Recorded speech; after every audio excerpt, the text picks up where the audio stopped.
Maraming kakaibang bagay ang nangyari sa akin noong bata pa ako. Ito ang pinaka-weird sa lahat. 11 years old ako noon. Gabi na. Lampas sa hating gabi, mga 12:30 AM. Tulog na ang mga magulang ko, pero yung pinsan ko, 18 years old noon, gising pa. Inutusan akong magtapon ng basura, kaya sinama ko yung aso ko na si Berry. Si Berry ay halos kulay itim, may konting puting marka, laging alert at laging nasa tabi ko. Yung basurahan mga 30 seconds lang na lakad mula sa pintuan ng bahay. Tinapon ko yung basura tapos lumingon ako at tinawag ko siya. Berry, pero wala. Walang tunog ng paa, walang kalansing ng collar niya, tahimik.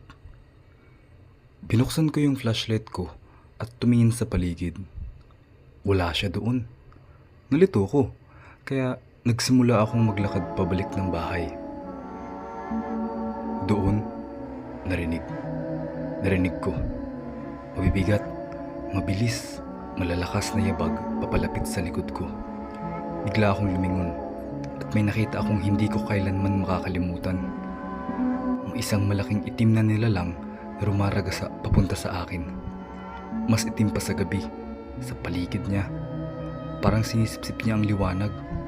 Isang napakalaking anino na diretsyong tumatakbo sa akin. Hindi siya aso, hindi rin baboy, hindi rin kabayo. Pero somehow parang lahat sila. Mali ang katawan niya, mali ang galaw niya. Masyadong mabilis, masyadong mabigat. Wala akong narinig kahit isang tunog maliban sa parang kulog na yabag ng mga paa niya.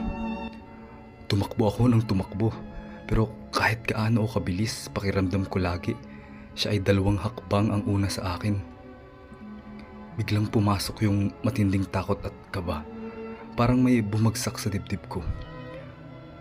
Tumakbo ako papunta sa pinto. Hingal, mabilis na binuksan, pumasok at isinara ng malakas sa likod ko. Umupo ako sa sahig. Hingal na hingal, nanginginig at sinusubukang intindihin kung ano yung nangyari. Tapos bigla akong naisip, ay, naiwan ko si Berry sa labas. Napakagulhol ako. Inisip ko kung ano ang pwedeng ginawa ng bagay na yun sa inosente kong aso. Takot na takot ako pero hindi ko kayang iwan siya doon. Tumayo ako, handang bumalik sa labas. Nanginginig ang tuhod at mabilis ang tibok ng puso. Hanggang sa makita ko si Berry. Papunta sa akin, mula sa loob ng bahay, galing sa kennel niya. Kalmado, normal, walang bahid ng takot. Di siya kailanman lumabas ng bahay. Nasa loob siya buong oras.